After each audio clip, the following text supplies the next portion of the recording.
Thank you for asking me to represent the ever-dwindling number of survivors.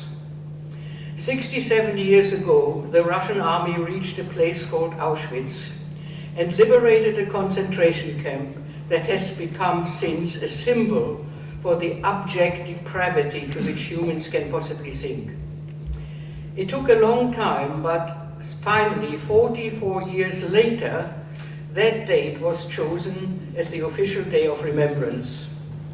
The Israeli historian Yehuda Bauer was invited to address the German parliament, and with superb lucidity and complete absence of bitterness and animosity, he outlined the uniqueness of the Holocaust, and at the same time the futility of claiming first place, so to speak, vis-à-vis other genocides that have taken place since, because suffering cannot be measured. No one of us was meant to survive. That some of us did was pure luck, and where you happen to find yourself on the day of the liberation. For me, it was April the 15th, 1945, after a 3-year odyssey in prisons, Auschwitz and Belsen. And I was liberated in the nick of time, believe me.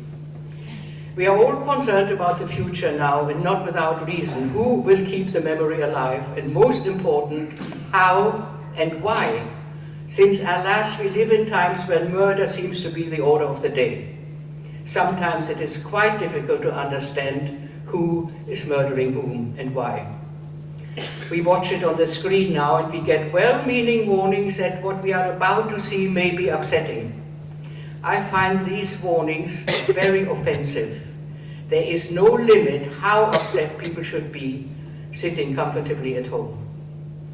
The great danger about keeping the memory of the Holocaust alive is, of course, that there is a tendency now to equate it with all the other horrendous things that have been happening since and are still happening now, all under the same name, genocide. Believe me, this is not a competition for first prize. Especially in the absence of survivors, it is of the utmost importance that we are clear in our minds what exactly makes this specific genocide different from all others and so dangerous, so it can be taught as a warning. With all the other genocides we know about, the motives were somehow more realistic, a fight for territory or power. Jews had neither, no power and certainly no territory. It was just simply a premeditated, industrialized mass murder of innocent, defenseless people. And they had to be brought from all over Europe, from as far afield as Greece, just to be murdered. And since it proved to be a bit of a problem to kill so many Jews, educated people came up with a really great idea: gas chambers. It was racism carried to the extreme. Have we learned anything? Precious little, it seems me. Synagogues still have to be guarded, and security at Jewish schools resemble the security at airports. We learned that about 6 million people were tortured and murdered. The number is incomprehensible. We are talking here about people, not statistics. People like you and me.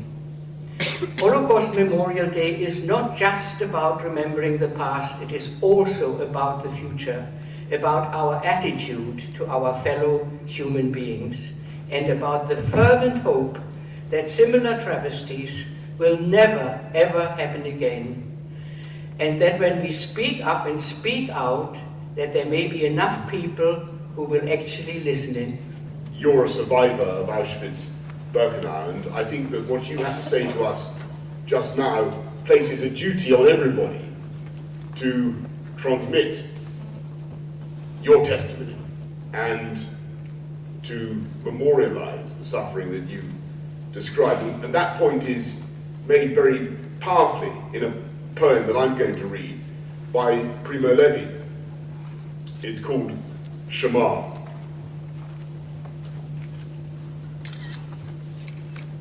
You who live secure in your warm houses, who return at evening to find hot food and friendly faces.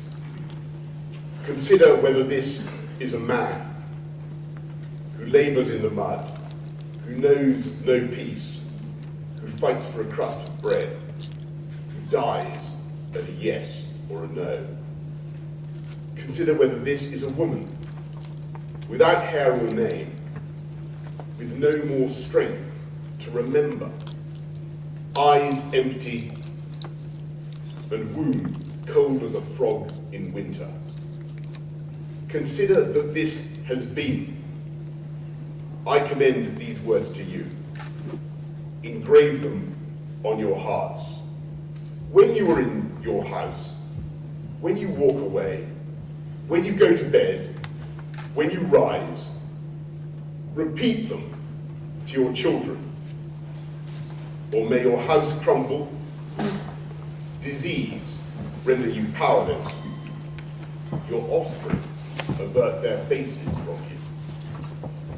We had children in our school in Maida Vale whose grandfather was a Holocaust survivor, and I asked him to come to our school to speak to the older children there, to tell us how he survived. And he told us how a Polish Christian farmer risked his own life by hiding him in a coffin, which he then buried in his field, connected to a pipe so that he could breathe. And once a week, the farmer brought him a bottle of water and 2 raw potatoes. And he survived until he could escape. A simple, pious Polish farmer risked his life to save an innocent life.